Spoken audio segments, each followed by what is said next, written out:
That looks like we checked the uniform today.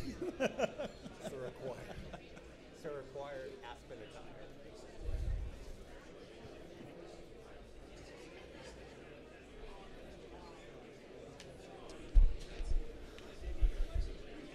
Good morning, everyone. We're going to get started.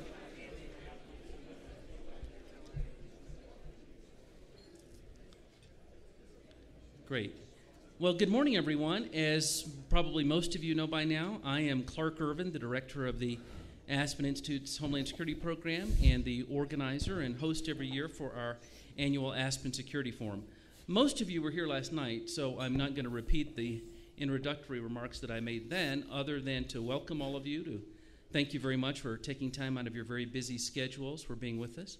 I want to again reiterate our thanks to our media partner, the New York Times, and to our sponsors, to our underwriters, IBM, AGT International, I2, and Mission Essential Personnel. I mentioned last night that I think the critical issue will be what the significance of the death of bin Laden is, whether it's the end of the beginning or the beginning of the end of the war on terrorism. And this morning's opening session, I think, will add a great perspective to that critical issue. Just a couple of administrative words. There will be a number of updates to the schedule throughout the course of the day and the rest of the week. And as time goes by throughout the day, I'll make you aware of those updates. Also, I should mention that many of our speakers and moderators are authors of counterterrorism-focused books, and the local bookstore, Explorer Books, is here, and all those books are available for sale, and I hope that you will avail yourself of that opportunity. They're just right outside. I should mention also that my assistant Josh Diamondstein and Deb Cunningham are here, and so if any of you needs anything during the course of the day, Josh is in the back, and Deb Cunningham is somewhere. She likewise is in the back, so please feel free to call on them. And with that, we'll begin this morning's program. To introduce our session, I'd like to call on one of our sponsors, IBM, in the person of Kevin Green. Kevin, thank you very much.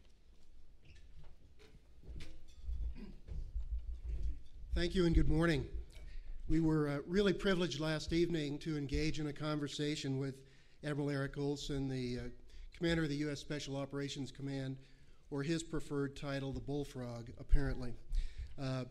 As a companion piece to that and an extension of that conversation, we're going to take a look and explore the issue of counterterrorism, its past, its present, and future.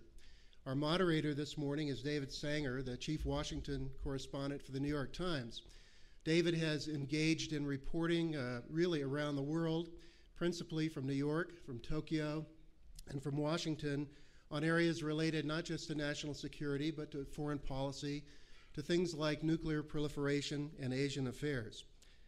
And our speaker this morning, who will be talking with David, is Michael Leiter, who recently departed as our director of the National Counterterrorism Center. There is no better speaker to address the forum on the issue of the past, the present, and the future of the National Counterterrorism Center, and in particular, or in a broader sense, counterterrorism writ large. Upon taking over as director of the NCTC in 2007, Mike displayed great bureaucratic skill in seeking and achieving collaboration and a strong working relationship with the intelligence community.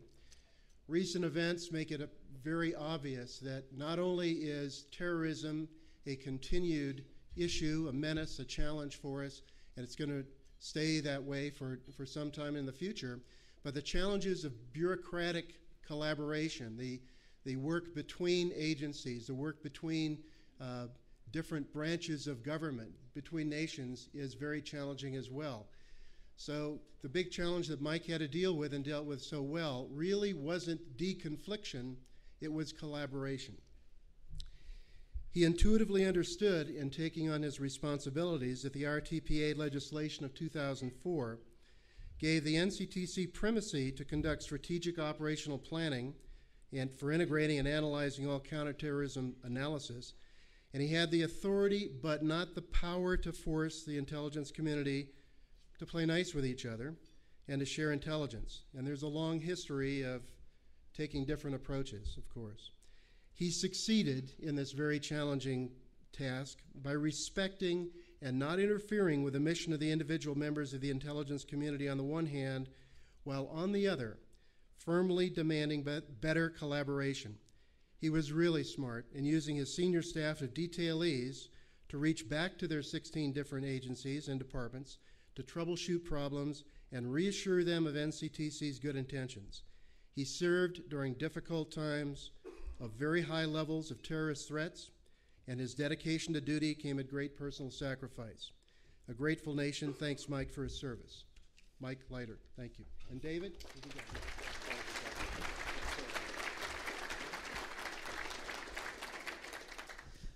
Well, thank you for that introduction, and thank you all for joining us today. And thank you, Mike, for your many years of service to the country in the military, on the WMD Commission, and then, of course, in the Counterterrorism Center.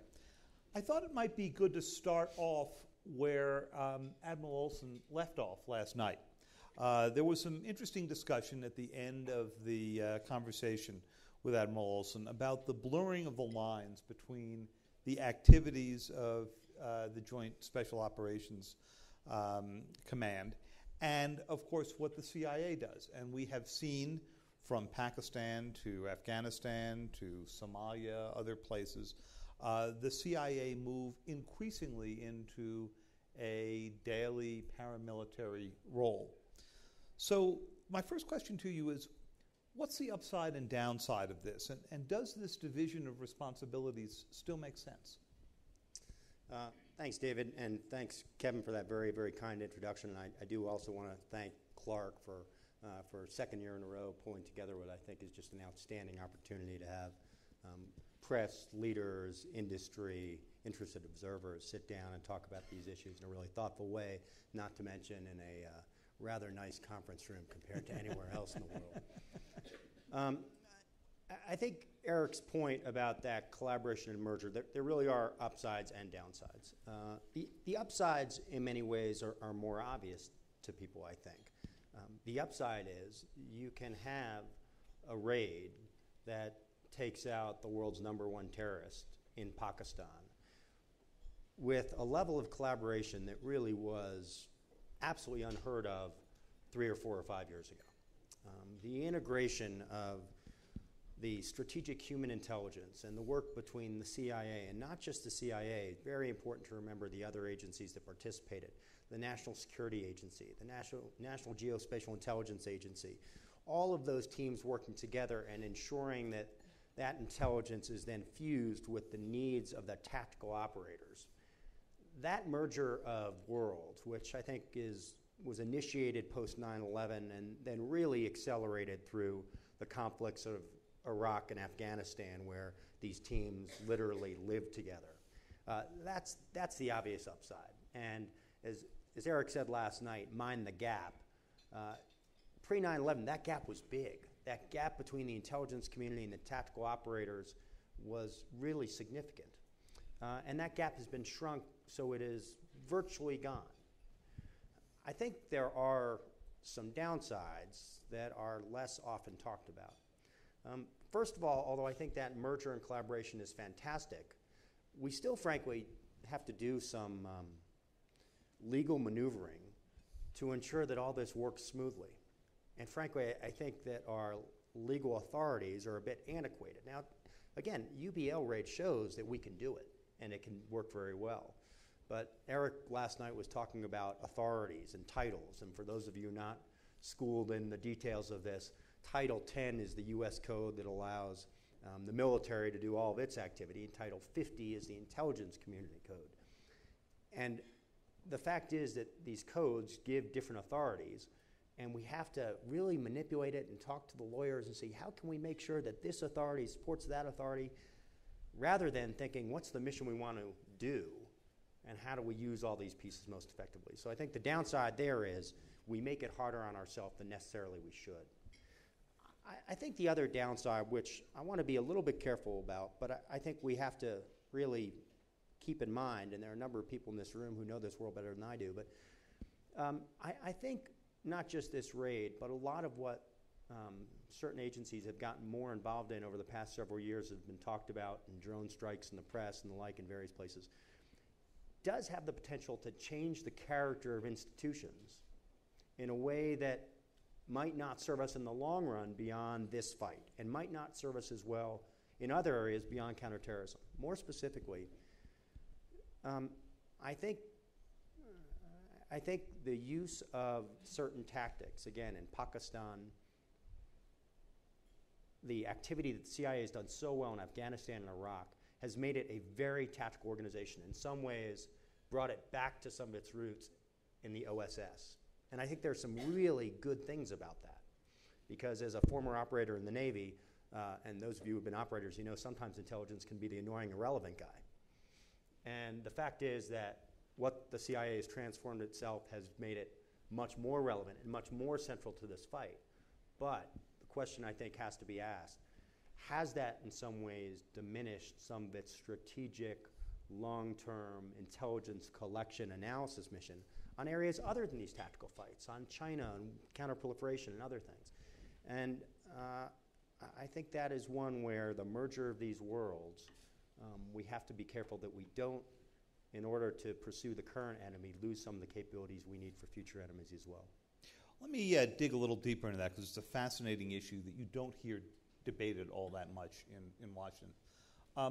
When the CIA came into existence and Truman first got it going, it was supposed to focus both on espionage and not be the OSS, basically, and to focus on many of these longer-term threats. And yet when you look out at the range of threats that one sees for the United States 20 years out, China in both its military and economic phase, the rise of the use of cyber warfare, of WMD, you have to ask the question whether or not programs like the drone strikes, like this very tactical effort, are draining not only resources, but also just intellectual focus. And I'm wondering if in your time at the Counterterrorism Center, you saw any evidence of that. I think the good thing is that the post 9/11 environment attracted so many good people that we had we could write a lot of checks based on that intellectual capital that we were building up post 9/11. Like Eric Olson said, I mean, there really was this surge of people who wanted to come in and serve the nation, which means you can really get the best and the brightest, not just at NCTC, but CIA and NSA and elsewhere. I think there is a risk that as some of these conflicts wind down, the life of a CIA officer, an NSA officer, a JSOC operative has been this Iraq-Afghanistan world. And I think we do run a risk of having a new generation that suddenly says, wait a minute, I'm going to now go do traditional long-term strategic espionage? That doesn't get my blood pumping in the same way. Mm-hmm. Or you mean I'm going to go train, as Eric said last night, I'm going to go train the Sri Lankans for 2 years rather than do 2 or 3 missions a night in Afghanistan? And I think what we have to do as leaders is figure out how we maintain that human capital, keep those people in, and actually help them transition to these more strategic issues that otherwise they might get bored with. And what we have to do, as Eric said again, if we lose these people now, the terrorism fight isn't over. Bin Laden's dead. Terrorism fight obviously is not over. But these people will start to flee if they feel as though the country cares less about it. It's not as exciting for them. And if we lose that human capital that we've built up over the past 10 years, it will be a real tragedy. I can ask this because you have now left office, but as you look at this administration and you look at the CIA and the other intelligence agencies that you had to deal with, are they aware of this problem? Is it internally discussed? Is it something that people are conscious about? I think so. We certainly talked about it at NCTC. I'm sure my successor will talk about it as well.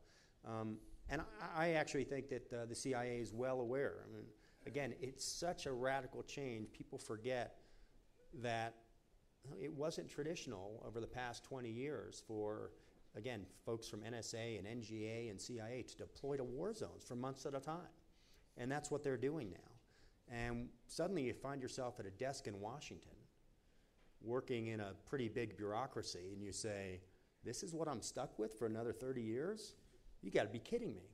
And I actually do think that it's important for government leadership to recognize that, frankly, they've got a bunch of 27, 28, 29-year-olds that may not have come into government with the same vision they had, that they were going to do 30 years at one organization. And I think Washington is a little behind in adjusting what is really boring stuff to most folks. But the human resource practices and helping your workforce and thinking about what their career is like, because frankly, they're not thinking like 30-year gubbies who came in 1960. They're thinking about excitement and opportunities, and I think our government has been too slow in adjusting traditional practices to help them have a challenging career. One last on this. There was brief mention last night of the fact that one of the 9/11 Commission's recommendations was that the CIA basically get out of this paramilitary business. And it is a recommendation of the 9/11 Commission that no one has paid any attention to. In fact, I think if you gathered the members of the Commission today and they saw the level of paramilitary activity coming out of the CIA, they would think that it's gone in exactly the opposite direction of their recommendations. So I have to be careful because Richard Benvenisti could probably reach me with a cup of water or something. But or worse. Right. But I actually think that was a bad recommendation. I think Eric was exactly right. And my argument is not that the CIA needs to get out of this world. CIA has a targeted piece of this, which is very important, a clandestine ability to do partnerships with nations or covert ability to do this covertly with partner nations in a way that augments the role of the special operations community that Eric was speaking about. I think what we have to do is, as that role of the paramilitary and other forces has grown, we have to make sure we're protecting the crown jewels of the CIA, which are, in my mind, from someone who is a consumer of information, that human intelligence, all-source analysis organization, to look at issues strategically. So it's not that you get rid of the paramilitary, it's that you have that to build a bridge, but you're really protecting those pieces that nobody else in the U.S. government does. To me, that's the priority. And one question about the drones. Secretary Panetta, when he was still at the CIA, acknowledged openly on some television shows that the CIA ran drone strikes. You saw in your time the degree to which an effort was made to make these strikes very precise, reduce collateral damage, and from all accounts that we've heard, that has improved. At the same time, that takes it far closer to the kind of targeted assassinations that the CIA tried to walk away from in the 70s and 80s before the drone invention. And I'm wondering, from your perspective, as you were watching all this come together, whether or not you see the U.S. getting close to a line there on either moral or legal issues. There's absolutely no way to say that there aren't tricky legal, moral, or law of war issues associated with strikes.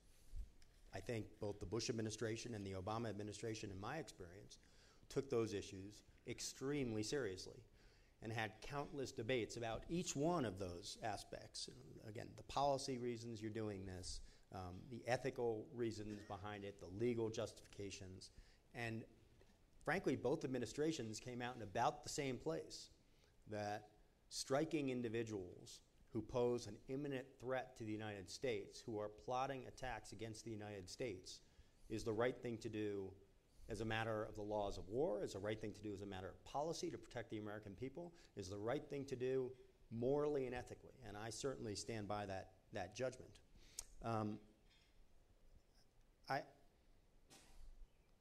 I don't think that who does them, in a way, matters that much. Whether it's, as you said, Leon did seem to say, the CIA or JSOC. To me, frankly, in the end, it doesn't matter that much, which is why I would prefer not to get caught up on Title 10, Title 50, and Washington debates. I don't think it matters to the countries where we're conducting the strikes or the people we're killing if it was a Title 10 or Title 50. I think it's still the right thing to do. I'd like to avoid some of these legal debates that don't matter and have the real debates about why it does matter. And I think one of the frankly, one of the drawbacks of having too many officials talk too openly about supposed drone strikes is that, to some extent, I think it cheapens the coin of real covert action. It makes people think, well, if that's covert action and everyone's talking about it, I guess we can talk about all this other covert action. And I think that's a really dangerous thing, because there are many things that the U.S. government does in intelligence collection and other covert action that really is sensitive and really needs to stay secret, or will undermine our U.S. national security interests. So to the extent that we talk about one covert action and we figure we can talk about it all, I think that is really destructive to what the core of covert action should be, which is U.S. officials not discussing its covert activity. Mike, let me take you to the issue that Clark referred to when he said we wanted to discuss the future of terrorism in the post-Osama bin Laden period. But before we get to the broader issue, I'd like to have you tell us a little bit about your role, your cameo role in the end, toward the end of the planning for the OBL mission.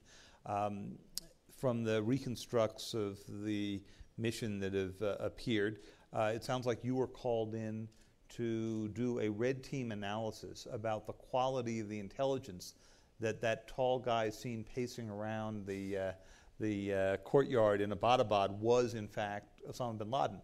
And if I understand it right, you then told the president when this was all over, kind of 50-50, sir. So tell us... definitive intelligence judgment. Yeah. So tell us a little bit about that, what the purpose of the red team was, how you put it together, and how much evidence there was to assess. Right. So as the case was developed to locate bin Laden, as it was discussed with NCTC and discussed with me, one of the things that I presented, and I think the administration hardly endorsed, was let's make sure we've learned lessons from previous tricky intelligence problems that we faced. And I had the advantage of having been involved in the WMD Commission that investigated intelligence on Iraqi weapons of mass destruction before the second invasion of Iraq. And one of the criticisms that the Commission concluded, one of the conclusions of the Commission was that, frankly, there wasn't enough independent analysis of some of the key pieces of that intelligence, whether it was mobile biological labs that Saddam supposedly had or chemical weapons. So what I suggested was, I thought that the intelligence that had been worked up, again, by CIA, NSA, and others was really fabulous. It was a great piece of intelligence work, both on collection and analysis. But I felt it was important that we basically take people who had nothing to do with working up that case. They weren't tied to any operational outcome. They weren't tied to any of the organizations that were principally involved and were going to execute. But frankly, they knew a lot about terrorism. And let's give all those people, let's shut them in a room, let's give them all of the intelligence that was available to the people who were doing the work, and ask them to actually justify alternative hypotheses to why Osama bin Laden was not there. So don't tell me all the reasons why you think he's there. Come up with alternatives as to why all this intelligence proves that he is not there. Now, again, this is something that was not done, I think, effectively pre-Iraq War. So we pulled together a couple of fantastic officers who had been working on counterterrorism from NCTC for literally decades. We did the same from CIA because we thought it would be useful to see if the teams came out differently, but we put them together. And we locked them in a room for as long as they needed to come up with their conclusion. And frankly, their conclusions, I won't go into the details of what the alternative hypotheses were, but their conclusions, they had a range of probabilities, but their conclusion was about what the prior team had come out with. And that, I think, was important, both as a historical matter to make sure, even in these really critical issues, we do the job of intelligence right.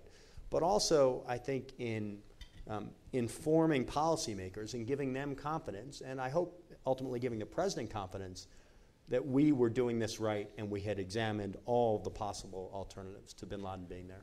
One of the counterfactuals of history, supposing the raid had gone on and he hadn't been there, what do you think the effect would have been on the intelligence community? What would the effect have been on President Obama? I wouldn't have been speaking here.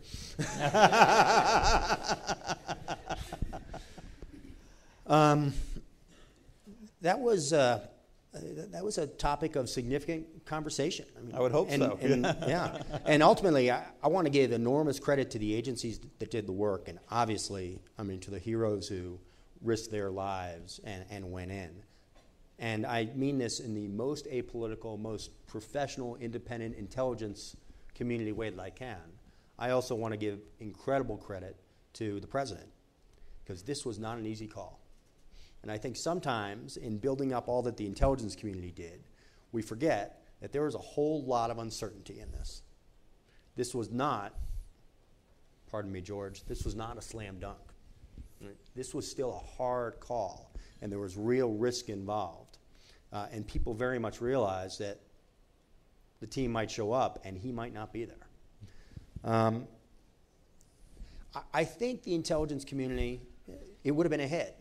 As people like to say, there are only two things, operational success and intelligence failures.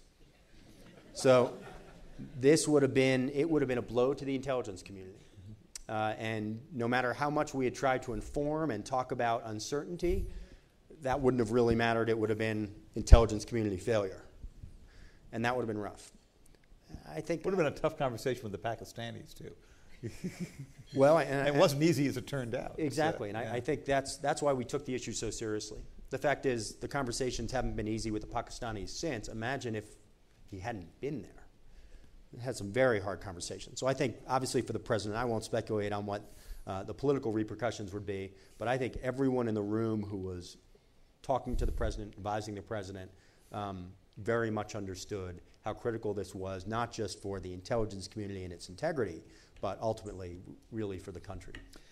So he was there, and the man who had been the charismatic leader of Al-Qaeda is gone. It took a while to appoint a successor. What do you think the state of play is with core Al-Qaeda in Pakistan? And equally importantly, talk a little bit about the threat of the places they've moved to, Yemen, Somalia, so forth. So I think there's been a lot of talk, a long Washington Post article the other day about the strategic defeat of Al-Qaeda in Pakistan. And I think there's a grain of truth in that, but it's missing both some accuracy and precision in its analysis. And that was a paid advertisement by the New York Times, our principal media sponsor. Could you repeat it once? Yeah. The death of bin Laden was critical in, I think, the most significant way, and Eric touched on this last night. Bin Laden represented something to a swath of the Muslim world in a way that Ayman al-Zawahiri, his successor, does not remotely come close. Bin Laden was a figurehead. His ability to evade the United States for so long, he had an aura about him of invincibility, and his death is a true blow. And I think Eric was exactly right again last night. In the combination of bin Laden's death and the Arab Spring is a really potent way to undermine core Al-Qaeda's relevance to the vast majority of Muslims in the world. That being said, the reason I'm not as sanguine as I think that article has been is I think core Al-Qaeda is on the ropes. There's no doubt about that. Core Al-Qaeda that we worried about since 9/11 is at a weaker point than it ever has been in bin Laden's death, and also the information that we were able to exploit from the raid illustrated that bin Laden really wasn't a CEO of a multinational corporation.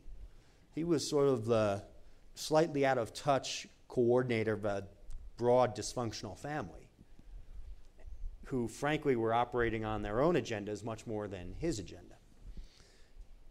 So his death is huge for the core organization, but we have a number of problems still.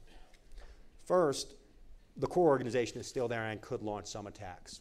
As catastrophic as they were on 9/11, I think not, for a variety of reasons. But Pakistan remains a huge problem. Let's remember that several of the last attacks that we've seen here in the United States were not tied to al-Qaeda. They were tied to Tehrik-e-Taliban Pakistan, TTP. That was Faisal Shahzad, the Times Square bomber. So we still have, independent of al-Qaeda in Pakistan, an element of violent extremists that we don't have a perfect way of defeating. We still rely on the Pakistanis to do so, and I think that partnership is obviously good in some ways, and as we've seen post-Bin Laden, is frayed in others. So even in Pakistan, we still face a transnational threat that we have to worry about. I think the second piece is I'm always hesitant to talk about the strategic defeat of al-Qaeda without far more precision because, as you know, Yemen, Somalia, North Africa, homegrown violent extremists who have adopted al-Qaeda's ideology, even if they don't have tight linkages back to Zawahiri and the core organization, these all still pose a threat. It's a different sort of threat. Many people talk about how it's a smaller scale threat. It is not the same size as 9/11, but you don't need a 9/11 to have an enormous emotional impact on a country. And you don't need a 9/11 to have enormous geopolitical effects. Two quick examples. Emotionally, the tragedy in Norway this past week. That is not the scale of 9/11. But look at what that has done and will do, not just to Norway, but Scandinavia, and I would guess much of Europe. So small events can still have strategic impact. Second, Mumbai. There were only 6 Americans killed in Mumbai, and obviously, tragically, others from many other nations.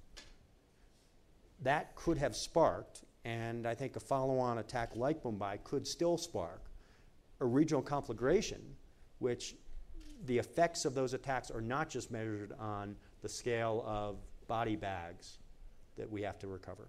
So I think in those respects, places like Yemen, Somalia, have to remain really, really right in our crosshairs of national security focus, because those will still be the sources, along with homegrown extremists, of the types of attacks that can really affect our society and national security interests. Mike, during the presidential campaign, the only 2 things that you heard John McCain and President Obama truly agree on was that the nexus of terrorism and weapons of mass destruction was the number one threat. And you heard that in the previous campaign between President Bush and John Kerry. One of the interesting findings when you went through the trove of material that was seized in Abbottabad was that there didn't seem to be very much, at least from what we've heard so far on WMD. And yet, of course, we know al-Qaeda was deeply interested in such weapons prior to 9/11. What do you conclude from that? What is it that we were looking in the wrong place? Is it that they lost their key people? Is it that it was simply too hard for them to do without having a place to operate like Afghanistan? You'd make a good analyst, David. I think it really is a combination of what you described. First, people often say these unattributed explosions, which some in the news media call drone strikes. How much can they really matter because you just kill one and somebody gets replaced and so on and so on. The fact is that, first of all, once you hit a certain pace of these, it's actually very hard to recover. But also, individual deaths can have strategic impact. And I think in the case of al-Qaeda's efforts in weapons of mass destruction, we have an example of that. The death of someone who is not a household name, but Abu Khabab al-Masri, who was a leader of al-Qaeda's weapons of mass destruction programs. His death through an unattributed explosion, I think, set back... Which was 2008? I believe so. Yeah. His death, I think, produced a strategic effect in very much undermining al-Qaeda's ability to develop advanced WMD in Pakistan. Mm-hmm. So I think the reason that we didn't see much in the Bin Laden exploitation was they lost their number one guy, and they didn't have a great person to replace him. And that, combined with the general insecurity within Pakistan, made it very hard for them to develop weapons of mass destruction programs as they had in Afghanistan prior to the U.S. invasion. So I think that's piece one. Piece two is that we still have a serious WMD threat, and I would actually venture to say that the potential threat of weapons of mass destruction, likely in a simpler form than what people might imagine, but still a form that I think would have a significant psychological impact from al-Qaeda in the Arabian Peninsula and Yemen, is very, very real. Again, I think it would be simple. I don't think it would be highly effective, but the risk of some sort of WMD attack is real, and I think that we have pockets of al-Qaeda-inspired individuals throughout the world who still see this as a key way of fighting us asymmetrically. When you look at the capabilities in Yemen, would it move toward chemical, biological, dirty bomb? I certainly seen no evidence in Yemen that I've heard of that they would have the capability to put together an actual nuclear explosion. I think for WMD, for all terrorists right now, you've got the likelihood, it's a standard equation. The less likely it is, the more damaging it probably would be. The more likely it is, the less damaging it would probably be. So I think the most likely outcome is, by any group, either homegrown or Yemen or elsewhere, are simple forms of chemical or biological devices. It's not hard to develop ricin. We've seen it. There's been ricin in Las Vegas, in the UK. You get your castor beans, you do your thing, you can produce ricin. Is it going to kill many people? No. Is it going to be a big news story, and is it going to scare some people? Yes. I think the likelihood of a more significant nuclear device or advanced biological weapon is far, far lower. But this is one where, again, because the effects were so big, I think we still have to have a significant investment in the intelligence means to detect it, and then the protective means to defend against it, not to mention the offensive means to try to disrupt it. Ever since the Obama administration came in, they have made the case that the security of Pakistan's nuclear weapons meets most of their, and not entirely happy, but they think it's a whole lot better than it could be. Was that your conclusion as well as the Counterterrorism Center? You folks had to go look at that issue. You do have the nexus of the fastest growing nuclear arsenal and both Taliban and al-Qaeda. One of the, I think, good news stories out of the past 5 to 8, 9 years, and one of the good news stories, I think, out of the creation of the Office of the Director of National Intelligence is the improved intelligence nexus between counterterrorism and counterproliferation. That traditionally has not been a real strong point. Mm-hmm. Frankly, counterterrorism folks, we like to go out and find people and worry about people. Counterproliferation folks worry about states and programs, and sometimes the two didn't speak to each other as well as they should have. I think that has gotten a lot better, and the way we tried to do it was, hey, terrorism folks, who are we worried about? Who are we worried about who are associated with al-Qaeda, TTP in Pakistan, within any terrorist group, and what are the linkages that might exist between those individuals and those state programs? The people, the materials, the expertise, the actual weapons or devices. I think in terms of Pakistan, this has been a policy priority, both for us and the Pakistanis. I think that as long as you have terrorist organizations in that country, the risk will remain. I think the efforts by a range of organizations across the U.S. government and the Pakistani government to protect those people, materials, weapons has been good, but frankly, I'm never, well, now I can sleep a little better at night, but I never slept all that well because, again, the repercussions of something happening there are simply enormous. But I think it has been one place where we've improved our ability to help other nations, and it's not just Pakistan. Materials from the former Soviet Union and the like, we have to continue to make sure these materials are controlled in a way that they're not accessible to the black market and somehow can find their way to terrorist organizations. I've got one more question for you, and then we're going to open the floor to questions from the audience. We're lucky to have you here today because you're among that very few group of senior government officials who have worked for both President Bush and President Obama. and you're here without a neck brace from the whiplash, which is a good thing. My scars are less visible than that. But I wanted you to compare a little bit the operating styles of these two presidents as they deal with terrorism issues and the operating styles of these two White Houses, which may not necessarily be the same as the two presidents.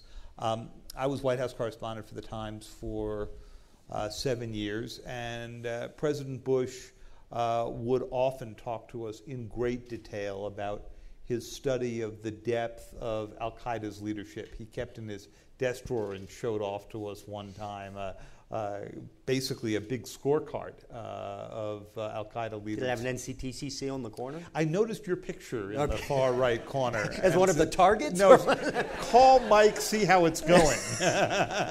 The targeting came later. Yeah. Right. So I'm wondering if you could tell us a little bit about how he approached these things and how you've seen President Obama approach these things, and whether it was necessarily predictable that it was the Obama administration that would be able to organize the team that found bin Laden or not. Well, first thing I would say, David, is, remember, I saw different periods of the two presidencies, and I think that makes a big difference. I was in the last 2 years of the Bush administration and the first 2.5 years of the Obama administration. And I think even if they had identical political viewpoints, which I think arguably they don't, you still would have seen big differences, because the experience of, again, with President Bush, 6 years of living within administration, building administration, living with the terror threat, responding to 9/11, produced an approach to the problem which is inevitably different from, again, even if someone had had the identical political views, but they're just coming into office. With that being said, first of all, I think both presidents, in my experience, were unbelievably focused on these issues. Now, of course, I don't think that's surprising to anyone in this room or elsewhere with President Bush. When I joined President Bush, the first time I briefed him, I guess, was in probably 2007, and he had been living with this for 6 years, and he definitely knew the names of more members of Al-Qaeda than I did. He knew details about operations and plots to really an incredible degree, which makes it hard being the new guy showing up. But there was such an intense focus on, if something started to hint of a threat to the homeland, the attention that the president brought to it was really remarkable.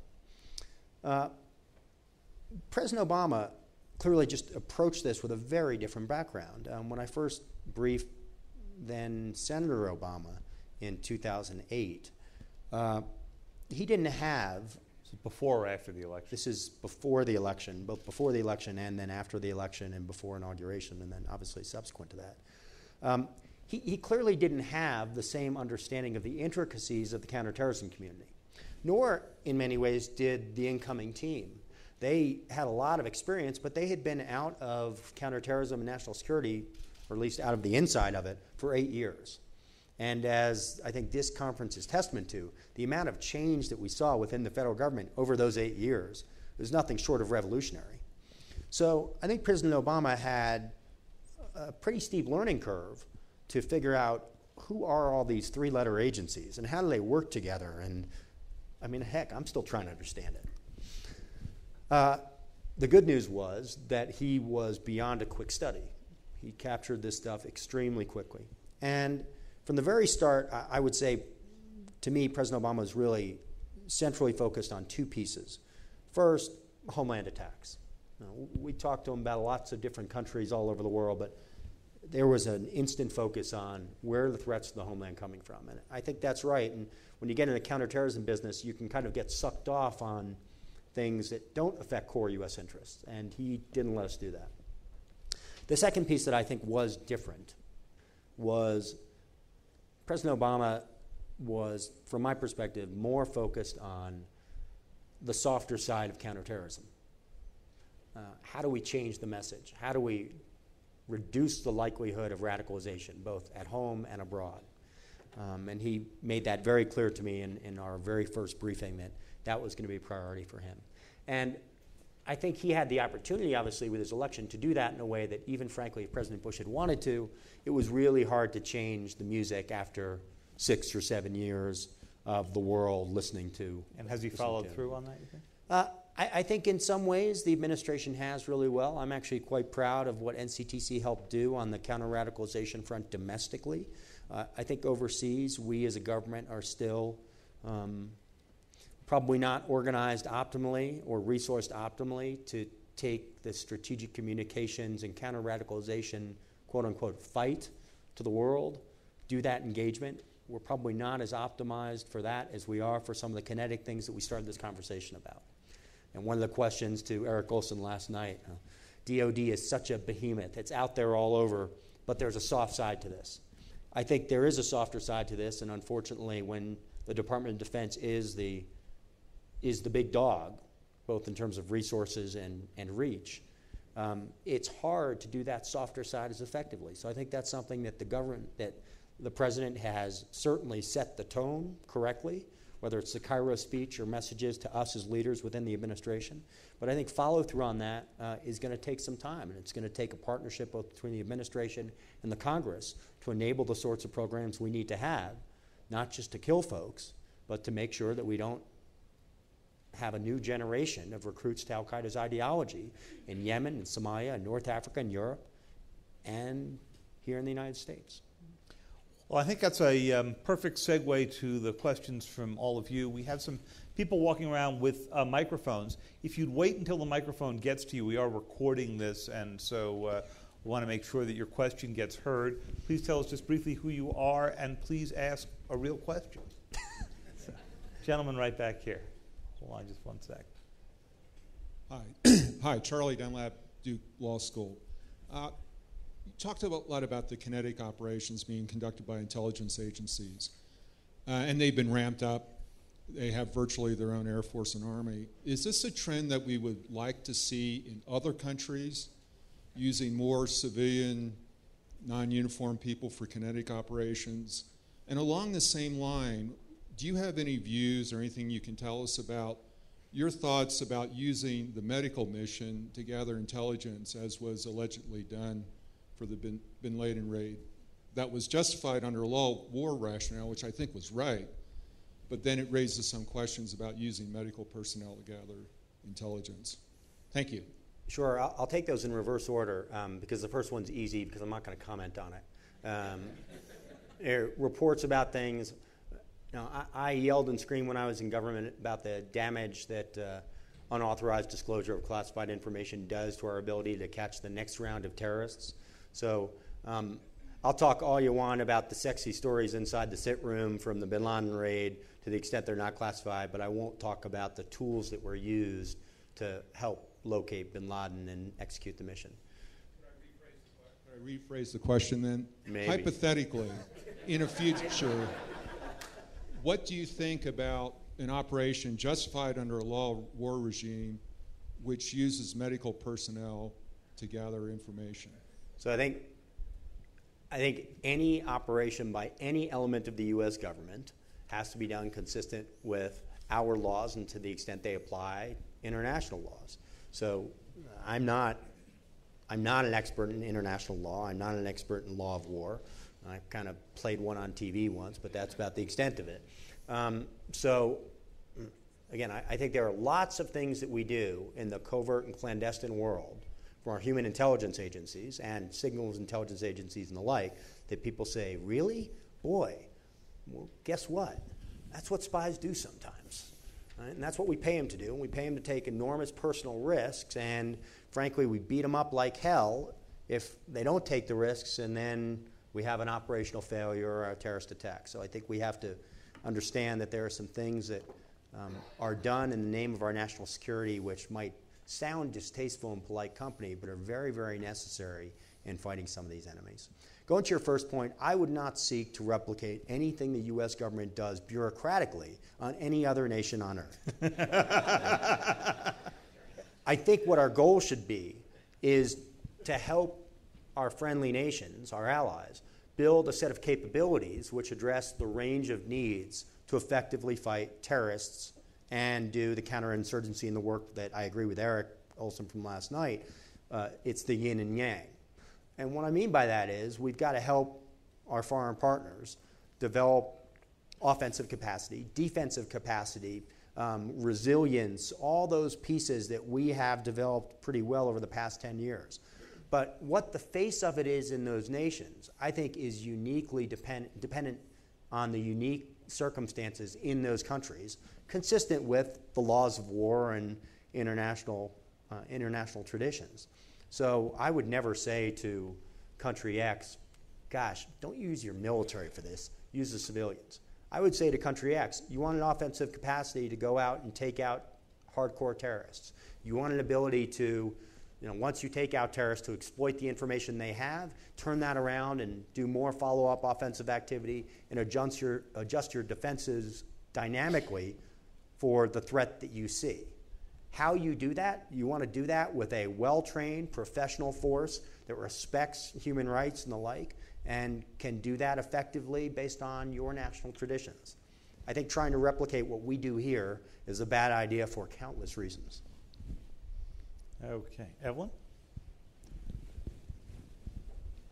So mic come. I'll start because I think you were last. There's a microphone coming. Hold on just one sec. Thank you. Evelyn Farkas, U.S. European Command. I have a boring question and then maybe a little more interesting question. For the boring question, you mentioned bureaucracy. And as you know, Mike, several outside organizations have indicated or signaled that perhaps we have too many fusion centers, including, of course, the Graham Talent WMD Commission. So I'd be interested in your thoughts on that. Do we have too many fusion centers within the U.S. government in the intelligence and maybe other arenas? Second, the more interesting question, if you were counseling the president, and I know this was never probably part of your job, about what to message to the American people going forward now about how they should consider every day the terrorism threat, especially because there are a lot of people here who worry about Homeland Security, what would you counsel the president? Do we need a grand fusion center of all fusion centers? Would that help? Right. If I were still at NCTC, I would say there should simply be an NCTC and everything else should be absorbed by NCTC.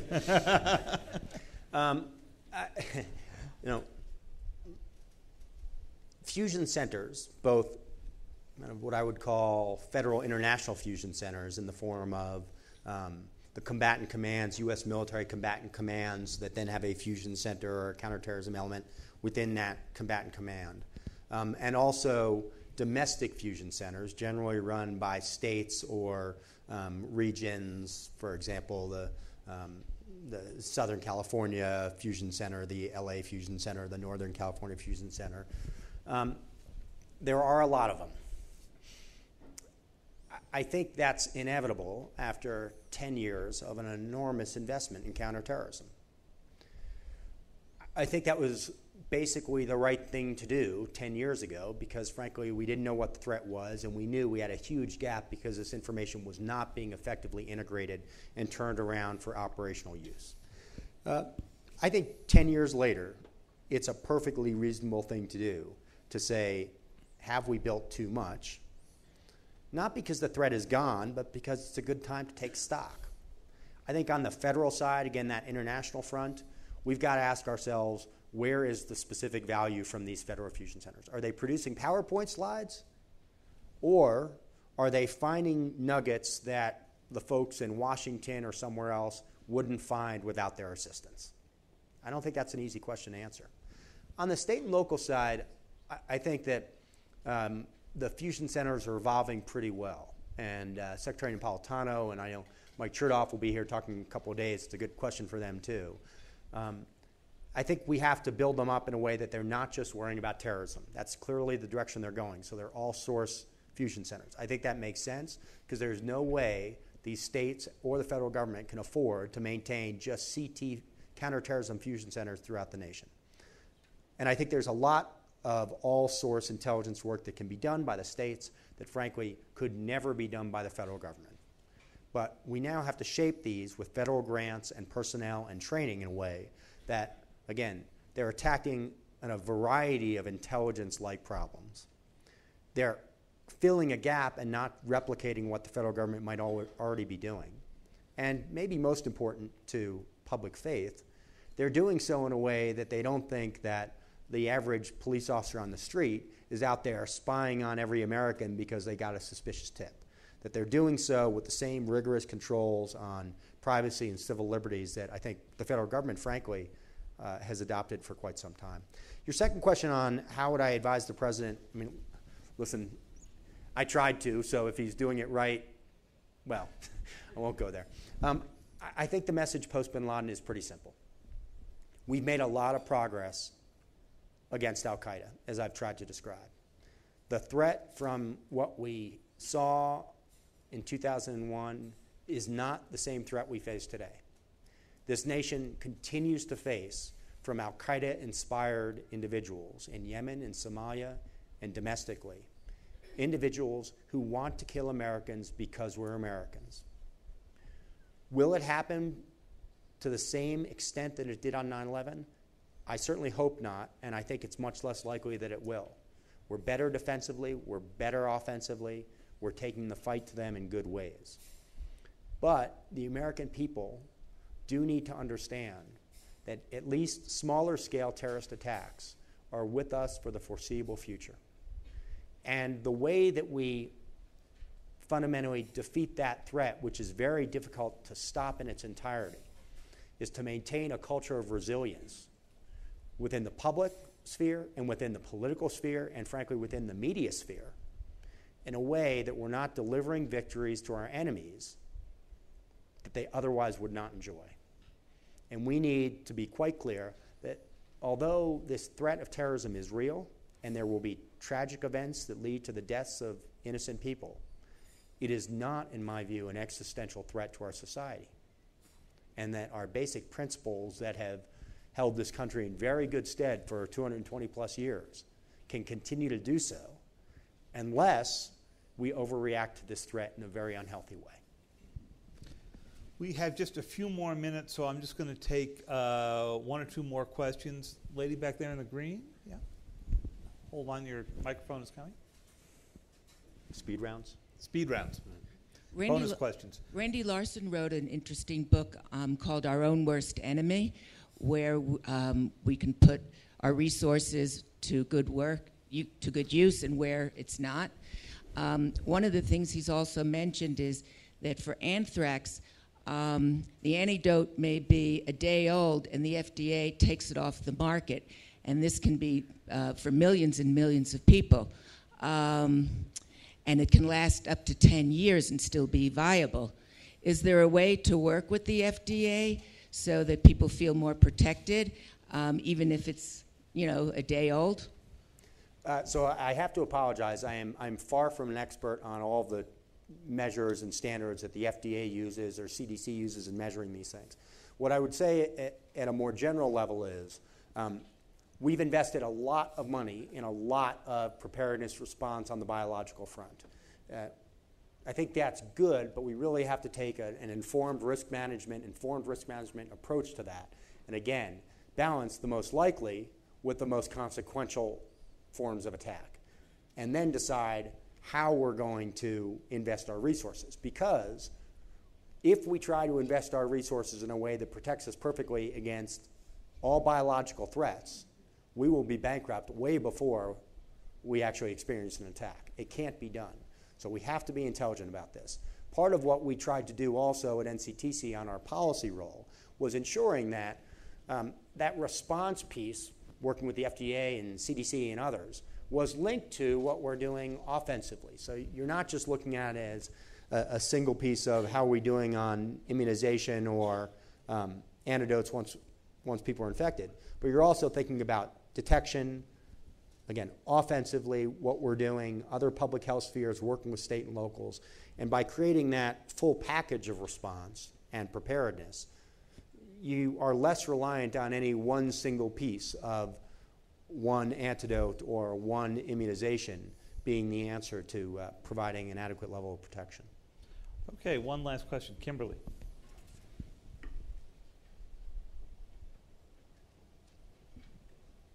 Kim Dozier with the AP. So, Mike, you said smaller terrorist attacks are with us for some time to come. Can you expand on that?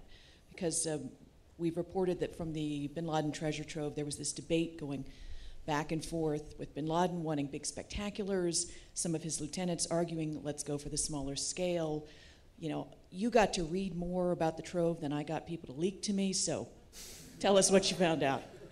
There's a first.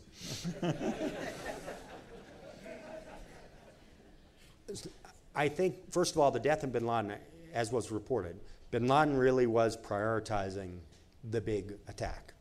Not especially surprising given his vision for al-Qaeda. I think there are others within al-Qaeda who are now left who have a different set of priorities. So I think we face, in some ways, an increased threat from core al-Qaeda to the extent it exists in Pakistan of small-scale attacks. I think all of al-Qaeda's affiliates, frankly, realize that small-scale attacks can still have strategic impact if we let them have strategic impact. So they've already gone down this path. No surprise to anyone in this room. Anwar al-Awlaki gets that. That's why he launched Christmas Day attack. That's why he launched the package plot. He understands that small scale can still have big effects. I think that TTP, again, that I've talked about in Pakistan, they knew that Faisal Shahzad was not going to kill thousands of people in Times Square. But did it have a strategic impact? Did it put them on a map in a way that they weren't to many Americans before? Absolutely. Even Mumbai, relative to 9/11, small scale. I don't want to make light of it, over 100 killed, but smaller scale than some other attacks that had occurred previously in India. Big strategic impact. And certainly on the homegrown extremist front. Now, some of them may have fantasies about pulling off another 9/11, but what we've seen so far, smaller scale, although still tragic attacks, whether it's Nidal Hassan or the plot by Najib al-Azazi here in the United States to potentially attack the New York City transit system. These are the sorts of attacks that I think we're going to see from a variety of fronts. And with the death of bin Laden, we may well also see it now from core al-Qaeda in Pakistan in a way that we hadn't before.